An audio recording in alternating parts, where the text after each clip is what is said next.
Welcome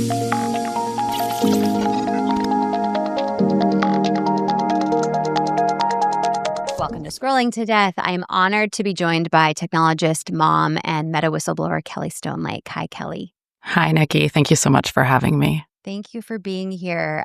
We're going to get right into it today. I always love talking to people who worked for some of these companies. I was in social media marketing for 10 years. I had my own little firm, but you really got to see the inside view of the decisions being made at these companies that have integrated into our daily lives. And so let's just get into that. What years were you at Meta specifically? Yeah, thanks, Nikki. And I agree. I would have the same curiosity as a parent, looking in from the outside. And I started at Meta when I was 21 years old in 2009, and I worked there for 15 years on paper, but I stopped kind of going to work every day in early 2023 when a medical leave started. A year later, I lost my job, but the whole experience was a bit of a process in confronting what was actually happening at the company and trying to make a difference and being unsuccessful. And so now I'm really focused on how to make that right. Good. And that's what I feel like a lot of when I try to justify, like, these people working at Meta, knowing the decisions that are being made, like, they have to think that they're making a difference, right? That you're, like, gonna fix it. This is a question as a parent I would be asking for sure. And I appreciate the chance to come here and have this conversation because there's so much nuance to it that is hard to explain in a headline. Yeah. Which is that I, like many of you, trusted companies to do the right thing for some time. And even within the organization, the idea that such negligence was existing unchecked was completely unfathomable to me. So from the experience within the company, and you hear criticisms or, dissent, and you think, okay, I've had the experience of being really this company being really misunderstood. I know that within the organization, we're doing everything we can to solve these problems. So I'm going to keep working my butt off to do whatever I can to ensure that this technology does good and not harm. What I failed to recognize and where my naivety played a part is that from what I experienced, that backstop never came. There was never that place of reason where the important questions were being asked about impact and about responsibility. I think that's how one way the tech companies get really good people working on really harmful products is you find people that take a high degree of personal responsibility in solving the problems in front of them and are optimistic and idealistic and believe that when the company says, of course we would not stand for this, of course we're working on that, there are people working on that. I believed that for a very long time until I was the person being told, you're accountable to make Horizon safe and to scale Horizon, and no, we won't let you be a part of a conversation when you're asking about what we're doing about kids or how we're keeping people safe on the platform. And that was when I started experiencing, wow, maybe it's not as safe as they say. And then, eventually the TLDR of that is I was excluded from the rooms I needed to be in to do my job. And then eventually told that this is just how it works at senior levels, when we have to recognize that effectiveness looks like sometimes accepting that some harm will be done with it to individuals within an organization and by proxy to the people we're trying to protect. And that's something that we can't accept. No. Wow. Okay. It sounds like it took a long time for you to realize, like, you felt like for a long time the team at Meta was actually working on things, working on the issues to children. And then you came to what is actually happening, which is proposals to help children were being stopped. Is that because it just took time to, like, rise in the ranks and be able to see what was where those decisions were actually being made? In part, I don't know that it was so much ranks as part of the organization and some of the nuance of what was happening in the organization at that time. But for the first, when I started at Meta, I was working on developer platform. I was working on a kind of operations team where when apps came through that violated our policy, we shut them down. I mean, part of the process was emailing Mark Zuckerberg, who sat across the floor, and saying, we need to shut this app down. And so I got this front row seat in the power of engaging closely with developers and the power of data sharing and how it can create compelling experiences, but how it can also create really harmful experiences. I ended up moving away from that team in, I don't know, 2010, I guess, late 2009, 2010, pretty quickly to a team that was figuring out how to create positive experiences around advertising for people, and really a team that was focused on creating value for people kind of in the context of an advertising algorithm that was so effective, we were maybe losing some of the craft. And so, Nikki, for 10 years, I was in a leadership role. I said no to money on principle constantly, and I was supported to do that. I was rewarded for doing that, actually. And so my perception of the company was that it was a very principled, ethical company that was really misunderstood. And then I got to, it's a longer story, but when the pandemic happened, I had a boss in the creative shop that made some questionable choices, particularly around George Floyd's murder, and my response to that caused him to retaliate against me. And it was just a really bad situation of the kind I hadn't experienced. And around that time, a senior leader reached out to me, a product leader named Brian Boland, who has become an advocate in this space. And at the time, he reached out and said, "Hey, we need a product marketing leader on developer platform," which is like back to my roots. And the time I had been gone, Cambridge Analytica, that whole crisis had happened. And I was excited, the thought of getting back to my roots at the company and to make a difference here in something that felt so important. That period of time is, I think, also another story about what I learned in terms of how the company was taking the seriousness with which the company was taking its responsibilities in the aftermath of Cambridge Analytica, its responsibilities with regard to the data protection assessment and the consent order. And I worked my butt off to make sure that we were closing those vulnerabilities, and we did. I was told, though, that I couldn't be rewarded for that work because it would put on display it would expose the errors of it was senior men, the errors they had made that got us into that problem in the first place. In the summer of 2022, my boss in product marketing and developer platform, and in product, it's important to understand product marketing as a function that's responsible both for informing product development. So based on what's happening in the market, what do we need to make? That includes what consumers are saying, but also regulatory landscape, safety issues, right? As well as then how do we take our products to market? So, we might know we want to launch a product to teens. Well, what needs to happen first, right? Like that was my job. That was the job I was recruited to do.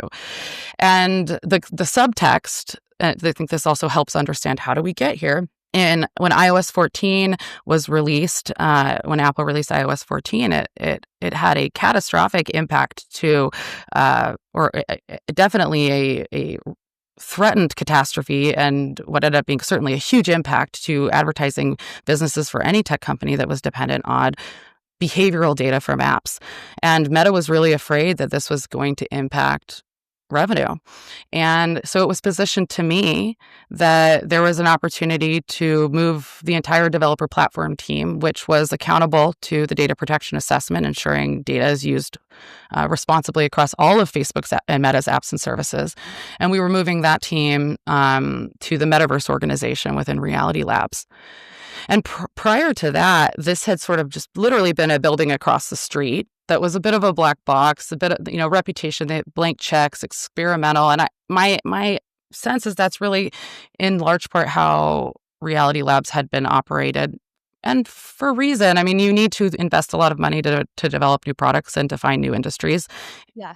But it's worth noting because when they asked me, the business executive, the product executive to come in and say, now we need to take this product that we think people will love and we think can supplement our revenue shortcomings, and we need this product to be like Roblox. We need it to be on tablets. We need it to be on mobile. We need it to be in international markets, and we need to expand to kids and teens.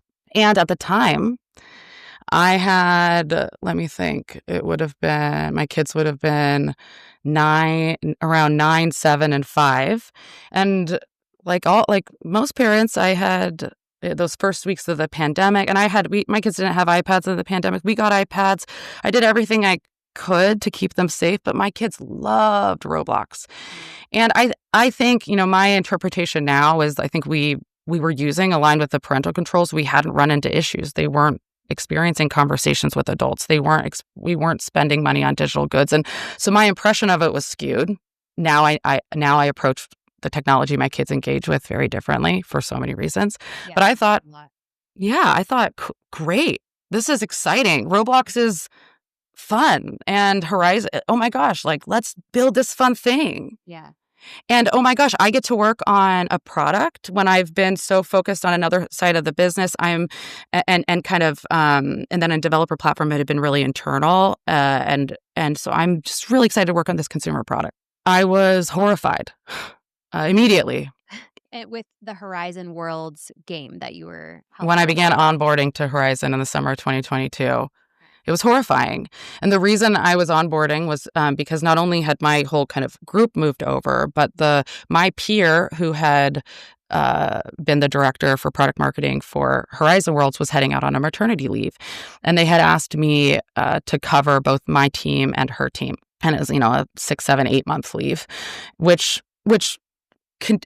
contained the entire launch period for this expansion. So for all intents and purposes, I was leading this global rollout, which matters because I was ultimately kept out of the room due to citing that I was interim and that there were concerns about confidentiality. But I was handling some of the most confidential. I was the one who actually I was chosen to run I led the impact assessment for iOS 14, which couldn't have been more confidential and proprietary. So it's all just a lot of, you see as I'm going through, I'm kind of trying to check these points where you see, man, there was some smoke and mirrors happening kind of throughout. You see all these little places. What were you horrified about specifically?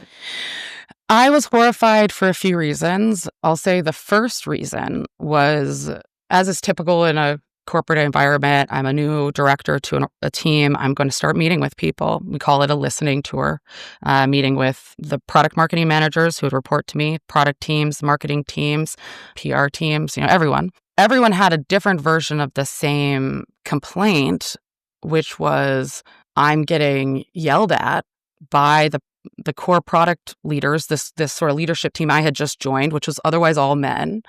I'm getting yelled at every time I present work, every time I push back on something. I'm being assigned work, and then when I come to present it in front of the senior most leaders of the organization, I am destroyed for having done that work. Why did I choose that work? And it feels like this game where I'm being kept from engaging in the work. And so that was the initial whiplash of, well, why would that be? And it was consistently women, and the person within the leadership team that was kind of coming up most frequently for shutting it down is someone who had been reported to HR already multiple times for the way he was treating women, and his ex-partner, who is a notable gaming streamer, has years ago created a video detailing the domestic abuse she experienced while living with him. And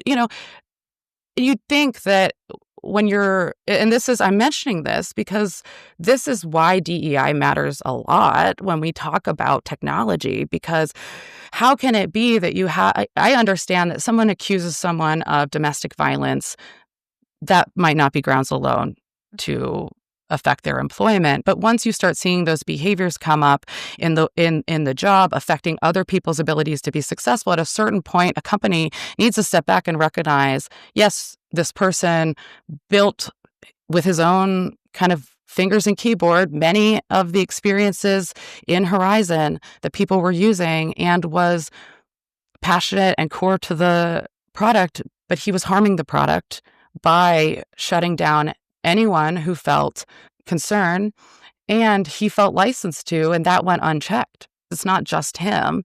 You have to have a system of folks more invested in a product profiting than you have in the dignity of the people working on the product, but even more consequentially, what that means for those on the margins who they're trying to protect. So I'd say that was the first thing. But then immediately, I'm onboarding. I meet with the senior marketing director. She said, Kelly, I'm concerned that I'm being asked to do a marketing campaign that's, imagine how much money would be spent on a marketing campaign for a product that doesn't work, no one wants to use, and is full of kids. And that wasn't, I think in part on principle, but even just from a core business function standpoint, you can't, if you run a marketing campaign for a tech product that won't work, that when people land on that product, they leave, which is what you do when you land on a product that's full of screaming kids often. You see people talk about doing that. You can't deliver this too. You can't deliver the rest of the media. So she's saying I would be faking it to stand up and say, this is our marketing plan when I know the product won't support it. And when I brought it was my first or second weekly leadership team meetings, I said, we need to talk about the concerns that this person's bringing up. Yeah. And the individual who I had mentioned with the kind of history of that I had mentioned, he said to me, yeah, we do need to talk about her. And your first job is to shut her up. And we're going to find out, Kelly, if you're as good as they say you are. Which, keep in mind, I am someone who is a high achiever. I care a lot about the work I do. And it's my first shot at a consumer product. It's my first shot. And I'm surrounded by people that I should trust, that should guide me. And they're telling me that my job is to prove my worth by silencing dissent about the product quality, performance, and consumer safety, specifically kids. And we were aware at that point that the product was particularly racially charged, that there was rampant race-based bullying happening across the board too. So I found that experience to be horrific. Yeah, that was happening. Who was that game targeted to, if not kids? If I take a step back and I put on my technologist hat, 20 years ago, I was presenting on the potential of Second Life. I haven't written off virtual worlds. I think there's a space for that. And I don't think that's how Meta is handling it. I don't think they're sitting back and thinking, how do I build a sustainable and thriving ecosystem that's safe for everyone? I think they're thinking, how do I win? How do I get as many people using this as possible, as quickly as possible, so that I achieve market dominance? And it doesn't matter. The data doesn't matter along the way. We have an organization that uses this idea of data-driven decisions to gaslight concerns, but the data is so clear that the data-driven decision is one that says, absolutely, we will not experiment on AI with children. Absolutely, we will not make children part of our revenue model. Right. But when I saw the investigative videos from within Horizon Worlds, there were children that could have been 4 years old, like tiny kids in there. Yes, I'm so grateful. I watched your video talking from your podcast episode talking about that, and I was so grateful that you saw videos and got to express obviously these are kids, because this is the argument that Meta's hiding behind right now, right? The burden of proof is to say that Meta leadership knew that there were kids in the product, and Meta can say, well, how would we know? For sure. And anyone who has spent 10 seconds in the product knows for sure. Yeah. And so I really appreciate that in Fair Play's investigation, they were extremely conscious about methodology, which makes it harder for Meta to push back, to say they had 2 researchers independently verify. But really, I mean, that's my question. Really put on a headset. There is a very clear difference between someone who's 5 and someone who's maybe 10 and someone who's maybe 15, right? to conquer kind of the challenge of the product stability issues, one of the things that we recognized within the leadership team when we looked at the data was like, not only are consumers not using Horizon, but neither are employees. It's like such a horrible experience that people working on the product are not using it. And so we began, Andrew Bosworth and other leadership began issuing directives to get into the product. And when we did, this was kind of as a leadership team, it was such a bad we couldn't hear each other, we couldn't communicate with one another because of screaming kids, and so we ended up moving playtests to closed worlds. That's negligence. Yeah, the employees were interested in playing Horizon Worlds. What do you feel about? Were any of the employees' kids playing Horizon World? Did the employees of Meta feel that Horizon Worlds was safe for their children to use?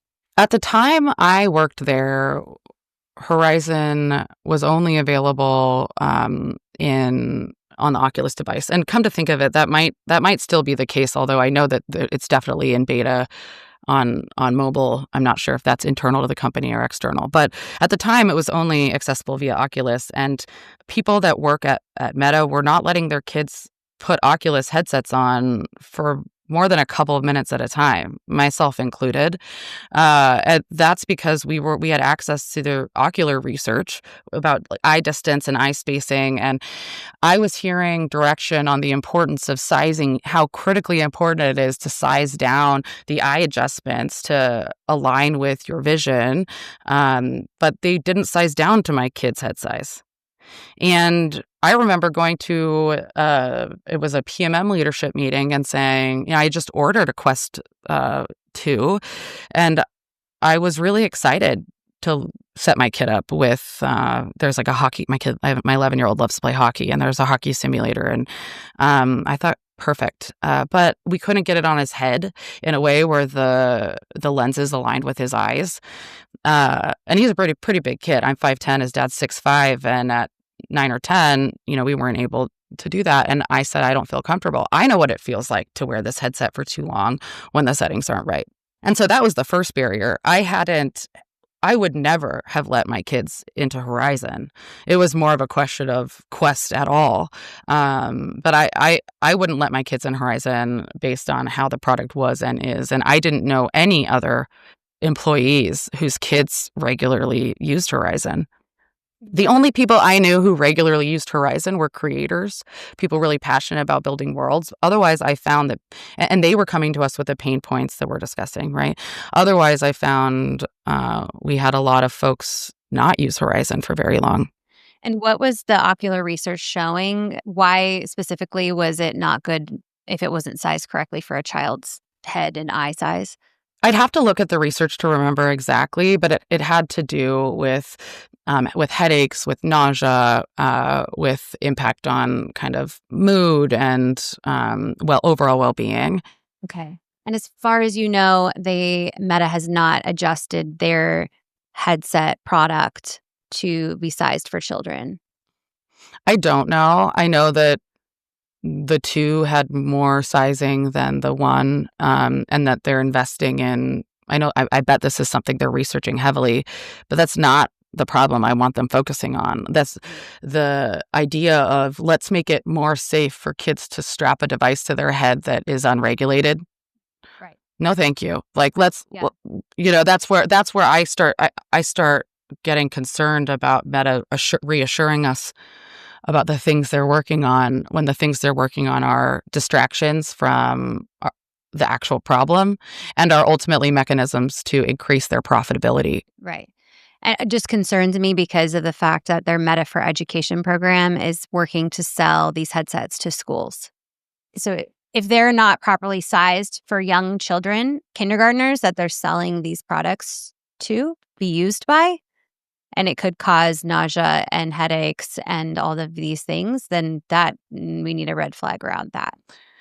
I dropped my 9-year-old off at one of her good friends had a birthday party a month ago at a space that was, an office building with multiple big conference rooms where kids got to put on headsets and participate in virtual environments together. And I found that it was difficult, right, to be in the middle of all this, and literally I had, What is my life? yeah, and to recognize, even I try to find the balance, which for me looks like it's one thing to drop my kid off at a party where they're with their friends in a virtual environment and they're supervised by an adult.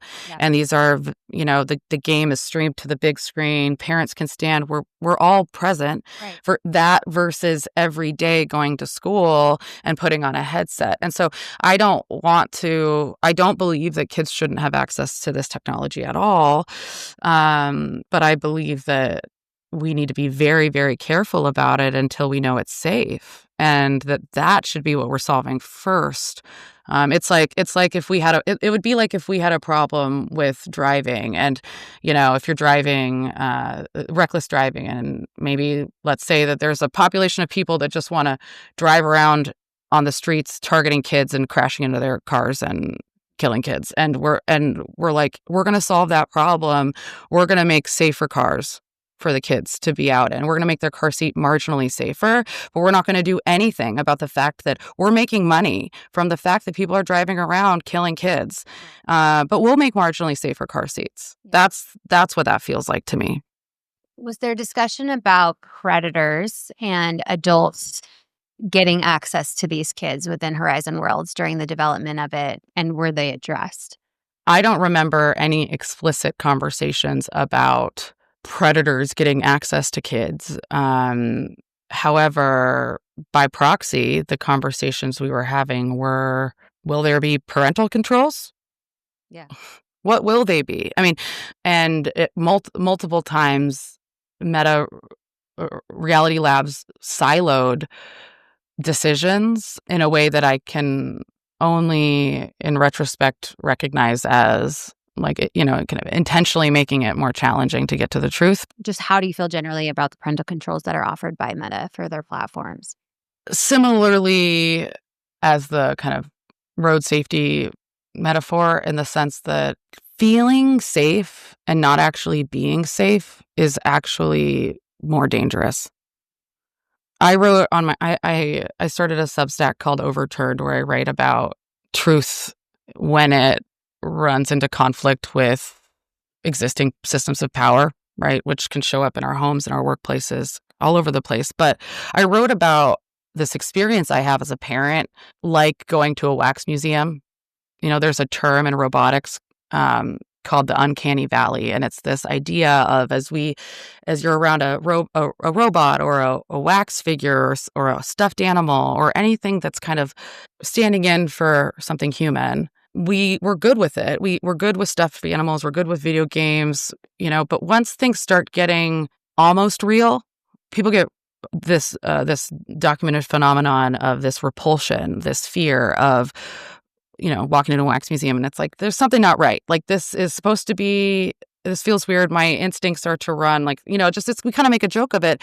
But that experience of, I know this isn't right and I can't figure it out, is what parenting feels to me now, related to tech, in that I grew up like many other millennial parents with AOL Instant Messenger and with the Oregon Trail, and thinking, oh my gosh, I see all the ways technology is making my life better, I thought, and I'm seeing all these ways technology is making my life better.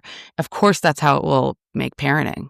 Of course, with all of the innovation and technology we have, the experience of parenting will be safer and more joyful. What I've experienced is this uncanny valley, which is like, this isn't what it says. I do feel like I should be able to let my kid grab a device and play a game with their friends from school on Saturday without worrying about it. And the reality is, we need to worry about it. And when companies that aren't taking our kids' best interests to heart give us controls, I think we need to really pause and ask, is this solving the problem that I'm concerned about? Is this sufficient? And the question I used to just the thing I used to totally take for granted is I assumed that companies understood that if they just cause harm, they won't be successful. And so I trusted big companies. I trusted big institutions. And then I got the front row seat that there's not regard, at least on any consistent basis, for what is happening to kids Yeah. and for tech companies' responsibility in making that right. It's almost like they got successful by harming and addicting young people. I'm addicted. I mean, I quit social media in January. I was addicted. It's not the right decision for I quit I quit Meta social media. Yeah. But it's like we have to make the right choices for ourselves. And yeah, I would love more robust parental controls. But also like But invest in making the platform safer first, rather than putting more responsibility on parents to try to keep your kids safe on a platform that is not safe. I worked at at a company that flew drones over Africa so that rural villages could have access to the internet under the guise of To Facebook. exactly. You And know? it's like it's this idea that we're out, but it's not about the greater good. And I think we need to take a step back and recognize that Meta is a for-profit company. Yeah. Meta is a for-profit company that is showing us time and time again that they don't take their responsibility to public well-being seriously. And as such, I mean, I don't believe there should be bans on technology. But I think that I do think that the absolute that needs to happen is that we need to limit Meta's ability to continue experimenting. I thought on my drive home from therapy before this recording, I was thinking about AI and about this anecdote. I remember reading it, I think it was a couple of years ago. There was a military simulation with an AI drone. And in the simulation, the drone was instructed to eliminate a target, but the target moved. And so the operators, the instruction the drone had was eliminate this target at all cost. And as the target moved, the operators communicated with the drone and said, actually, the target is obscured. You're going to need to go a different way. And the AI interpreted it as a impediment to its mission, and it turned around, flew back, and in the simulation blew up the control center where ostensibly the operators were sitting. That we're talking about a simulation with grown adults, but it is the same exact thing that's happening when AI tells us how to make fentanyl. It tells our kids how to make fentanyl. It is the exact same thing. We say, protect our kids at all costs. Let's follow, we assume maybe there's some basic kind of common sense principles, and we're learning, no, that's actually not the case. And so, just like the military likely did, I doubt that the military saw that happen and said, okay, cool, let's take it to real life. How about let's go run this simulation in a highly densely populated village? It's kind of like that's the thinking. Yeah. I got a message from a mom this morning saying her daughter was using Meta's new AI bot and was asking about making a noose. And the bot said, no, something, I can't do that. But she said, okay, but it's for a school project for camping or something like that. And then the bot proceeded to teach her how to create a noose. How can a company offer a product that it knows children are accessing that can give them literal deadly information? Because the technology exists to make it safe, to make it so that kids can't find workarounds that easily to get access to harmful information. So what is that decision to not include those safeguards? Why? Because it would hinder profit? Yeah, 100%. I mean, Meta's competing with companies that have a pretty firm market share on kids' attention and are making a lot of money from doing that. And in technology and product development, it's, first mover advantage is a very real thing. And Meta missed the boat and is trying to catch up. And I think that Meta, perhaps they feel justified, given that it already exists, without considering the faulty logic in there to begin with, not to mention that Roblox, for all of the criticisms I have of it, doesn't have the same track record Meta does, or the same reach, or the same global influence. And for Meta to, I think it's broken logic. I'm assuming you read Careless People by Sarah Wynne Williams. So, just recommend all parents read this book, especially moms. Like, there was such a story of mistreatment, being a female in these corporations. I think that I mean, I can relate to working in different corporations, but I wonder just what stuck out to you, what resonated with you, what sounded familiar to you from Sarah Wood Williams' story.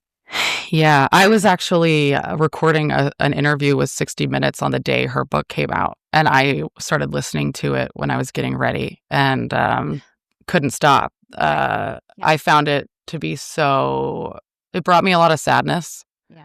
in a way that was also validating. I mean, I know people are asking themselves this question because I hear it, and I would ask it too of how how can it be that a company is really doing all these things that it's accused of and that there's all these people not saying or doing anything. And Yeah. I think Sarah did us a huge service by unpacking the complexity, the contingencies, the rationalization. I related very intensely to a lot of that.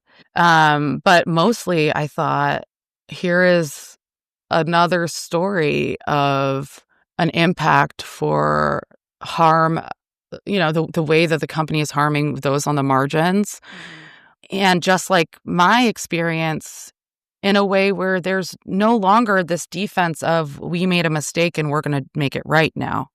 It's we know we're making a mistake and we're going to sit on our hands. And hide it and fire you so you can't talk about it. Hmm. And Yeah, yeah. I found that to be really sad, and it made me feel less crazy. I think seeing people's reaction to her, I mean, no one likes, I don't want to generalize, but I've seen a lot of criticism of, well, why now? Why wait? Now that you've made your money, all this stuff. And I've heard similar criticism of me. And I think it's really important that people can, I want people to understand that we might think we're making it better because that criticism, because we're hurt and we feel, I'm speaking we as a mom, like feel betrayed by people who are not doing more to protect our kids. We're not going to create change from a place of misunderstanding one another. And I think Sarah's book helps, if you read it with an open mind, helps you really kind of build a sense of how it could be. Yeah. I mean, I wrote my 12th grade IB paper on how Germans stood by during World War I, and the justifications that can take place to enable that, but also the ways with which information is distorted. I mean, we live right now in a country where people are being put on buses and unjustly taken to places where they will likely, like, their lives are being forever impacted, and their families' lives, and that's happening right now. Yeah. Yeah. In our country. And the helplessness we feel, that is my experience of, especially toward the end of being in tech. And then I think there's a lot of criticism of her for, yeah, she took severance and had a deal. And I don't know many people that wouldn't. I would have signed the paper and said, yes, I'll take my package and I'll go, because that was sort of standard process. My situation's really unique in that 8 months had passed before I got a severance offer, and it had been enough time to step back, and in that time, I'm watching the product continue to expand, and there was a line in that severance agreement that said, I hold Meta harmless. I realized in that moment, like, it's blood money, like and it was very clear for me, but it wouldn't have been as clear without that distance and perspective. Yeah. It just makes me sad when we're Sarah's criticism. I mean, I had a journalist ask me about a rumor that we were backed by George Soros and coordinated, that like the timing of Sarah's book relative to the FTC antitrust, the timing of my complaints relative to Fair Play's call for investigation, that we're kind of being recruited to add color to some sort of hidden agenda. And I find it really interesting that instead of that's how people see it, that's an interpretation, that instead of it being, in our case, women telling the truth despite the personal cost and shame of it, that's harder to believe than a male mastermind. Right.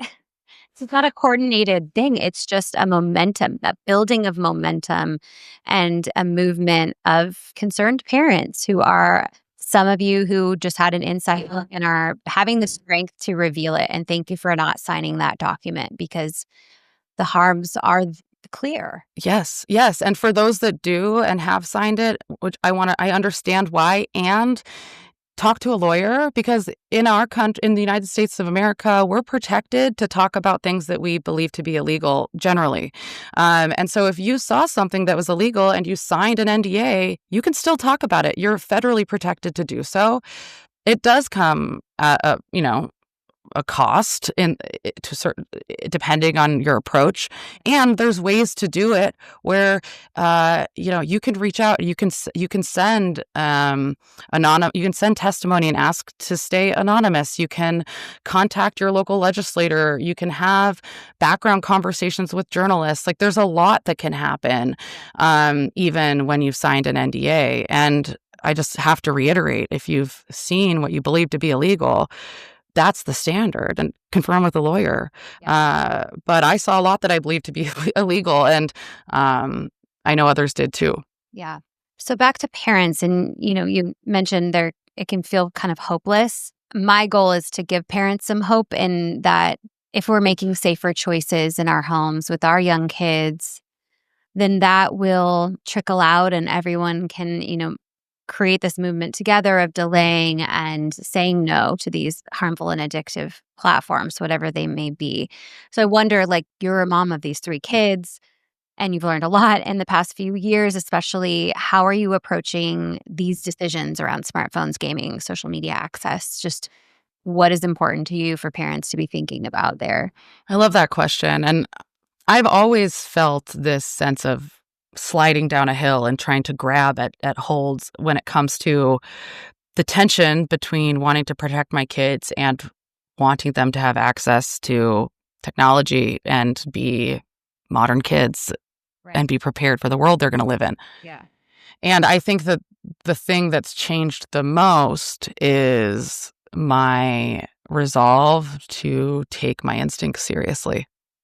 I think that before I would have said, I know that I don't like the idea of my 10-year-old having a cell phone, but his entire hockey team does. And it's hard to see him sitting there left out. Yeah. And maybe I would have been more susceptible to thinking, look at all these truly loving parents, wonderful people. Look at this fun. Okay. And I think now the main difference is like, no, I have to make the choice that is right for me, even if that causes discomfort, because I can handle disappointing my kid, but I can't handle, many of us are forced to, right? But I would much rather deal with that pain than an alternative. Part of what happened for me when I was retaliated against for surfacing these issues is I experienced a prolonged period of suicidality myself. That's what prompted my leave. And I go to therapy 4 days a week still. I'm very much recovering. So it's this interesting, like, intersection of these issues, like while bullying on social media didn't cause me to be suicidal, Yeah. being bullied within social media did. And as I've researching suicide, and I hope it's okay Yeah.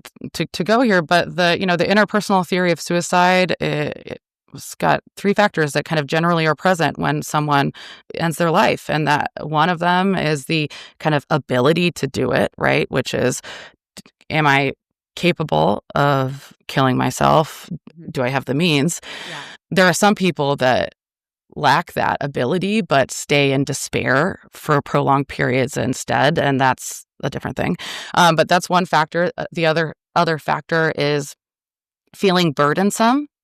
If my parents knew about this, it would cause a huge problem.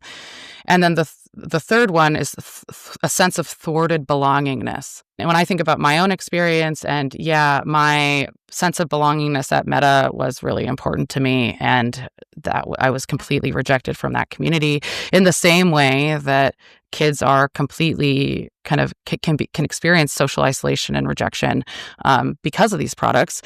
As a parent, that's the other thing I'm focused on, in addition to what we can do, the activism, the truth telling. It's within my home, the things I can do to protect my kids from suicide are to ensure that there's not access to means to the degree I can. There's no parent can do that perfectly, but to the degree you can, make sure that they have a sense of belongingness, and that I'm seeking out environments where they can find a sense of belongingness that ideally aren't digital, and if they are digital, are really constrained.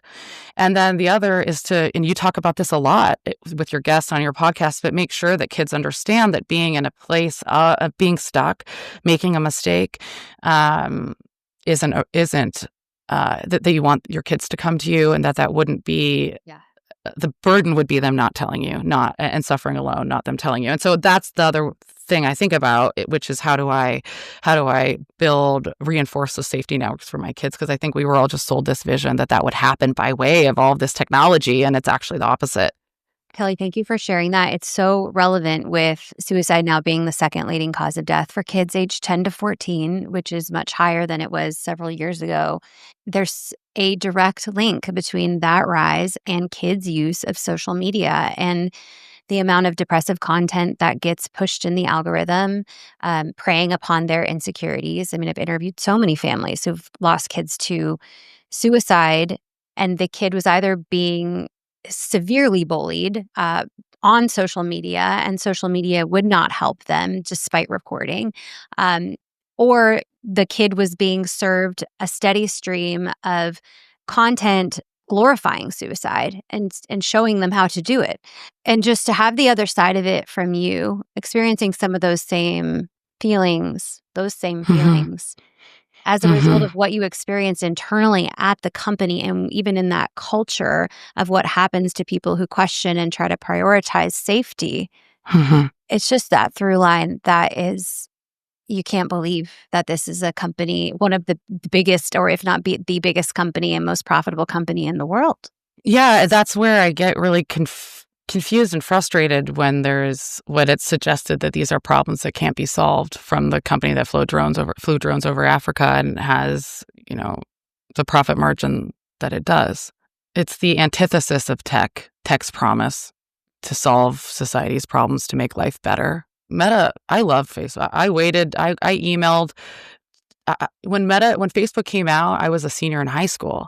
And yeah, I mean, I had got into college and I was emailing them for my EDU address so that I could get in. I wanted to get in so bad. I love Facebook. Deleting Facebook was, I mean, it's embarrassing to say, but grief riddled, right? It's so integrated into our lives. And I believe in the promise of technology, but I don't believe in empty promises from technology leaders. Yeah. And we can see that very clearly with the whistleblower testimonies like yours, with the personal stories from families and the lawsuits and all of the things that are piling on now. And so I'm so grateful. And I know that parents are so grateful to you and your strength in sharing this story. I know that it's so hard. I think that the most important thing I can say to parents is what Meadow hasn't said, or what Mark said and then turned around and didn't reinforce, which is that I'm sorry. I am sorry to have been a part of building something that is stealing childhood for profit. And I want to acknowledge that that's what's happening. And I want to acknowledge that I still have optimism and idealism about where this can go. And I encourage folks who are interested in that conversation to find me on Substack. My Substack's called Overturned. And I didn't intend for it to be a meta Substack, but I mean, I'd say 2/3 of the posts these days. It's like new announcements. I'm like, what? Oh gosh, I got to talk about this. But I write a lot about Meta and about the experience of working within Meta and the experience of coming to terms with the decisions they're making now. Yeah. Okay. And there's so much that is always announced, and it's like trying to weed through the fine print of it and figure out what's really happening is hard to do. So I will access you to help with some of that in the future, and it sounds like you're already doing that. I'll include a link to your Substack in the episode notes.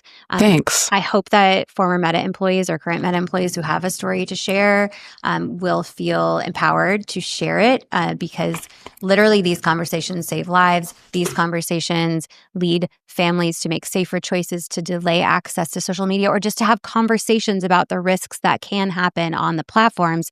So that way your child knows how to identify it and can come to you as their safe space when they are encountering something unsafe. So I am again so grateful, Kelly. Thank you for being so vulnerable and for sharing. And take a deep breath. Take a deep breath. Yes. Thank you, Nikki. Thank you for the work you're doing.